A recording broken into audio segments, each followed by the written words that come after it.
the horrible history of how we've been treated by the church, right? But there's also the history of us just wanting to be liberated, us wanting to be free, us wanting to love God. And I think that that's beautiful that we're creating a space for that to be told, and that also people want to tell that story. This is Queer Faith, Adora Lay's video storytelling project. It's a space where we will tell the stories of people on journeys of struggle and faith. Oh yeah, everyone we will interview is also a queer leader of faith, making things even more complicated. Zekiah, welcome. So happy you could join us for Queer Faith. Me too. So Z, tell us a little bit about who you are.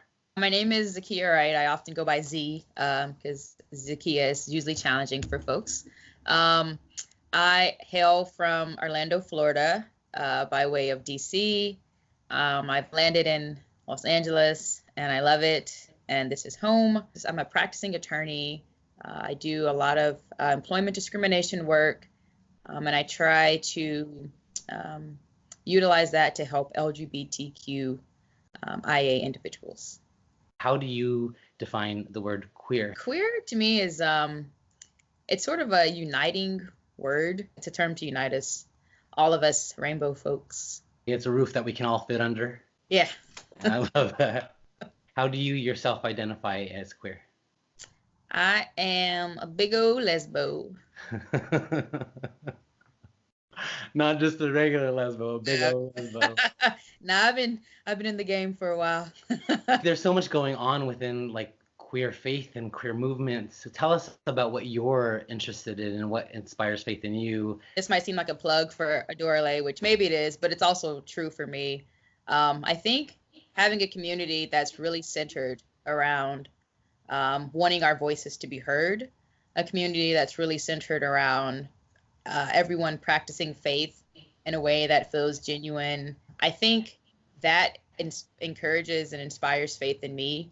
I think also I meet with a group that's heterosexual. Meeting with them and being able to be my full self inspires a sort of collective relationship that I don't think I've ever had a chance to experience before. It's either, you're gay or, you're Black. And so being able to like feel that I can combine those things and be all of me in different environments feels amazing.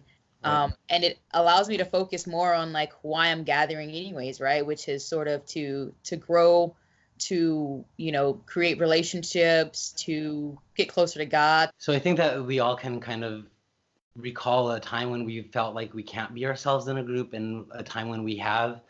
For you, what's the difference? It's growing more comfortable in being myself, just outwardly, right? Like it's sort of already there.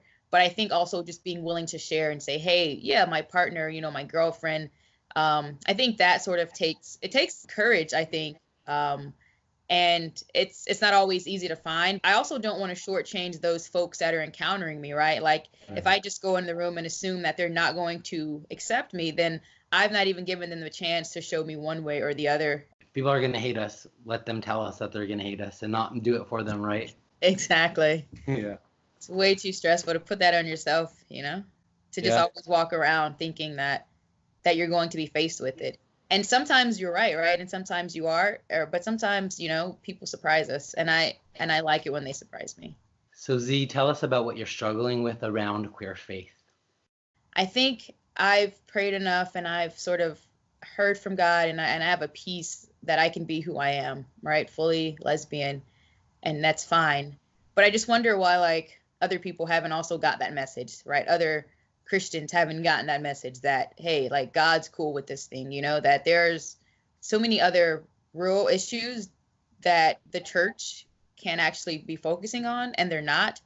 And I'm just wondering why we can see God move so freely and change minds and do all these wonderful things, but like still really be stuck in this archaic idea of who God probably never even was. Literally the essence of God is love, and so I just don't understand that. And so I look at people that claim to be Christians and don't have an ounce of love. And I question what God do you know? And why haven't you gotten the message? Z, how do you feel encouraged on your journey of faith and struggle going forward? It goes back to the other predominantly hetero group that I have Bible study with, seeing their expression of faith and also them just being open and welcoming. Like, I don't have to hide. I think that that's what's needed. But to know that I have partners like walking with me that also believe the same thing, I think that's encouraging. And I think also it's encouraging to see the type of folks that are wanting community, that are wanting to know God, right? Like, there's the horrible history of, how we've been treated by the church, right? But there's also the history of us just wanting to be liberated, us wanting to be free, us wanting to love God.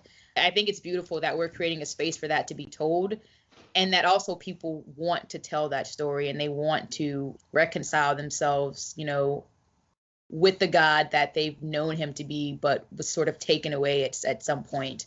I think that feels really encouraging.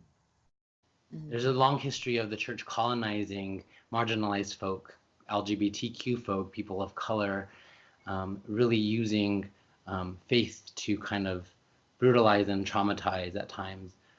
But what you said is that there's an equally strong history of marginalized folk, queer folk, and people of color who have really held on to the faith and made it their own and transformed it and liberated it from the hands of people that were trying to use it against them. Exactly. Yeah. Z, what can you share with queer people of color on their journey of faith forward that will help encourage their faith? I think it's two-part, right? Like, I think you keep showing up and you keep being consistent.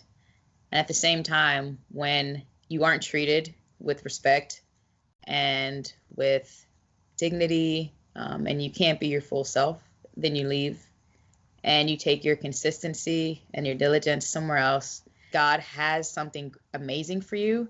Our faith is built by the obstacles that we meet and by being able to press forward through those obstacles to get to the greatness that's there. You keep going. I think you pray. I think you find a God that makes sense to you. And I don't mean like an idol or something. I mean, like, you find the version of God that inspires you, the God that speaks to you, the God that when you're alone, you feel held, the God that when you want to cry, like, that's he's crying with you.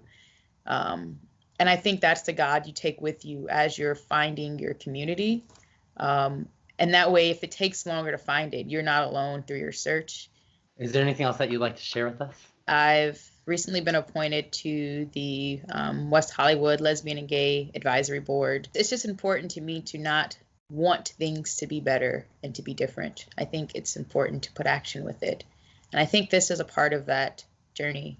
And so I'm excited about it. I'm excited about bringing some diverse ideas. Thank you for joining us. Thank you.